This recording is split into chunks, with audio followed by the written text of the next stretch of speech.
huawenlaoshi, the one channel for tips, tricks, and insights to prepare for your Chinese exams. Today we are going to talk about narrative essays or 记叙文. Analyzing essay questions properly during exams is such a game changer, and it is an important thing that we do which makes the rest of the job a lot easier. Today, I'm going to give you some tips so you can analyze your Chinese essay questions properly.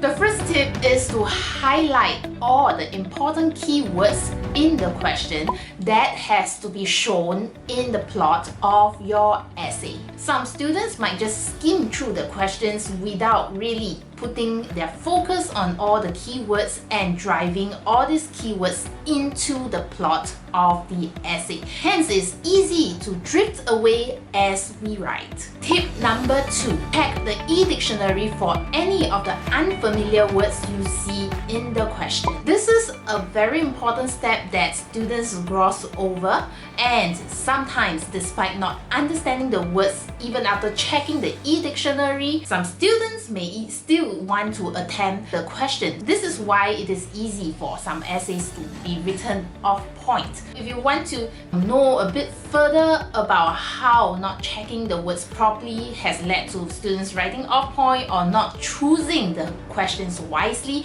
you may want to refer to a previous video that I have made which gives a review of 2020's June O-level Chinese paper. Upon checking the dictionary and you realize that there are some words that you simply cannot understand, or you could not understand how or what context it can be used in, then it's time to choose other questions and not even start on this. 曾经发生过一件事，让你了解到偏见带来的不良后果，是描述这件事。In this question, one of the more difficult word could be 偏见. After typing it into the dictionary, this is the meaning that was given to me. 片面的见解。成见. If you do not understand the word 成见, then you should not at all choose this question. You have to work on other questions that you can completely understand what the question is asking about at a word level.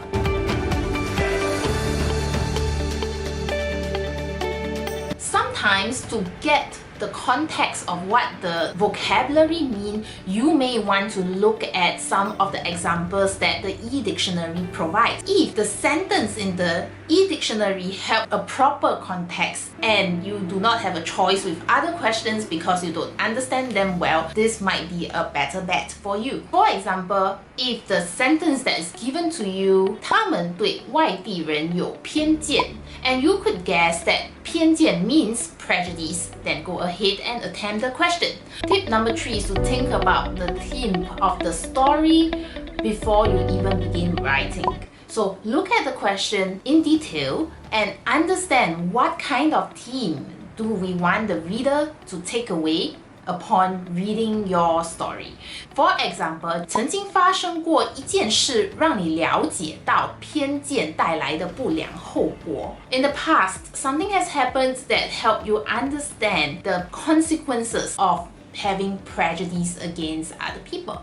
The theme that we want to craft has to revolve around having prejudice. When the questions is structured negatively, where we have a negative trait that taught us a lesson to become positive, one way we can try to stick on theme, replace some of the key concept words with its antonyms. The opposite that you can use accepting, 接纳, our theme of the story, which we can craft into the last paragraph, could be something like 我们应该接纳别人的种族、文化还有宗教，才能建设一个更有包容性的社会。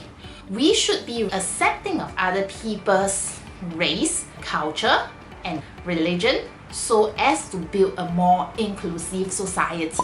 Let us take a look at how this strategy can apply to another O-level questions to help us be on point with the theme. 有一个你认识的人，因为过于自我而错失了一个难得的机会，是写出这件事的经过，也写出这个人如何从中吸取教训。There is someone that you know who missed out a hard to come by opportunity because of his own self-centeredness. Write about how this person learned a lesson from it. The key concept words that we can identify here is 错失 miss out on, and 过于自我 to be very self-centered. We should use these concept words to help us craft the theme of the story. So 错失机会 you miss out on an opportunity.